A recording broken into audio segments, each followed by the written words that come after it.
මීට දින කිහිපයකට ඉස්සර වෙලා ආందోලනාත්මක ඉතාමත්ම පහත් කුජීත ඇත්තටම කියනවා නම් විවස්ථාදායක නිරෝජනය කරන කිසිම කෙනෙකුගේ නැති තිරිසන් ප්‍රකාශයක් සමාජගත වුණා. ප්‍රකාශය තමයි මධ්‍යම පළාත් කැබිනට් ඇමති වෙච්ච ලාල්කාන්ත මැතිතුමාගේ ප්‍රකාශය. විශේෂයෙන් අර මිහින්තලයේ ඉන්න වනචාරියා. තනිකර කතා කරන්නේ කුණු අරබ.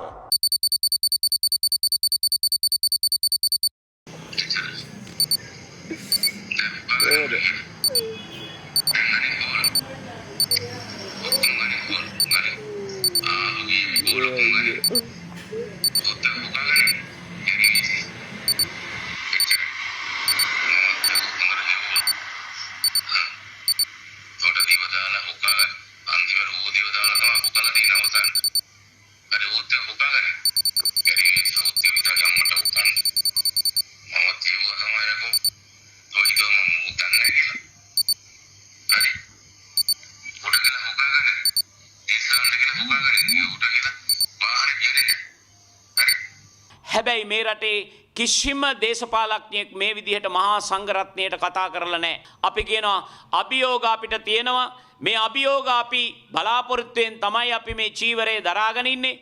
ඒවා අපිට හොඳට ඉවසන්න පුළුවන්. කරුණා කරලා අපි ඒ ඇමතිවරයාට කියන්න ඕනේ. කරුණා කරලා ඔබගේ ප්‍රකාශය ඉල්ලාස් කරගන්න ඕන කියලා.